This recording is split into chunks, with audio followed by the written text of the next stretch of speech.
ici Clément Koulibaly, j'espère que vous allez bien. Dois-je endosser quelqu'un? En Proverbe 17-18, il est écrit: «Seule une personne privée de bon sens se déclare responsable de la dette de quelqu'un». Seule une personne privée de bon sens se déclare responsable de la dette de quelqu'un. Proverbe 17, verset 18.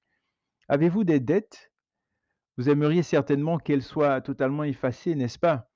Parfois, pour certains achats importants comme une maison ou une voiture, par exemple, nous sommes d'une certaine façon obligés de faire des emprunts. Je pense que nous avons assez de nos propres dettes. Si nous devons en plus prendre en charge les dettes qui ne nous appartiennent pas, ça devient compliqué. Dans nos sociétés occidentales, on parle du terme endosseur. Donc, il s'agit d'une personne qui devient garant de la dette d'une autre personne. Ça ne tourne parfois pas très bien. Et je ne parle pas ici de parents qui deviennent garants de certains achats de leurs enfants pour leur donner un coup de main. La Bible nous dit en fait qu'une personne qui devient responsable de la dette d'une autre est totalement irréfléchie. Les paroles semblent dures. Tentons de voir ensemble pourquoi il nous est très fortement déconseillé d'endosser quelqu'un. Premièrement, comme je le disais, nous avons déjà nos propres dettes. Réglons-les d'abord avant de prendre celles des autres. Il ne s'agit pas d'égoïsme, mais plutôt de responsabilité ou d'imputabilité. Et même si nous n'avons pas de dette, pourquoi nous surcharger avec celles des autres? Oui, nous pouvons avoir envie de rendre service et c'est très bien, mais faisons attention.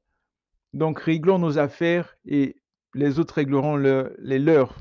Mais s'il y a possibilité, bien sûr, de donner un coup de main, pourquoi pas? Deuxièmement, il y a une question de responsabilité, comme je le mentionnais. Le fait de régler la dette d'une autre personne ne la rendra pas nécessairement responsable. Elle aura tendance à croire que de bonnes personnes vont toujours payer pour sa mauvaise gestion. Elle risque de ne jamais grandir, de ne jamais faire des progrès du point de vue financier à cause de notre intervention dans ses affaires. Et troisièmement, être responsable de la dette de quelqu'un pourrait avoir un mauvais impact sur nous d'un point de vue moral surtout.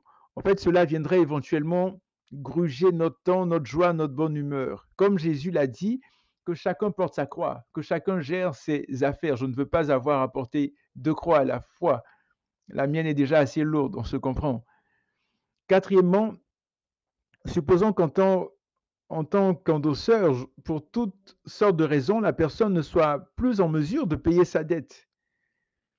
Et comme on dit au Québec, ben, je serai pris avec, j'aurai ce fardeau-là. Donc les créanciers me poursuivront, pourtant je n'aurais absolument pas joui du produit ou du service en tant que tel, parce que à la base, c'était pas pour moi. Donc, il y a encore plein d'autres raisons, et à cause de notre habitude, de notre nature, nous aurions tendance à accepter d'endosser quelqu'un et de dire, mais non, c'est mon frère, c'est mon ami, je vais lui rendre service, si je refuse, comment penser les autres, etc. Je pourrais avoir toutes sortes de bonnes raisons, mais que dit la parole de Dieu? Elle me dit non. Cela peut sembler dur, mais c'est à nous de faire le choix. Dieu nous a donné la capacité de choisir, de décider, de peser le pour et le contre. Que ferez-vous? Donc portez-vous bien, que Dieu vous bénisse et surtout, n'oubliez pas que Jésus revient très, très, très, très bientôt. Soyons sages.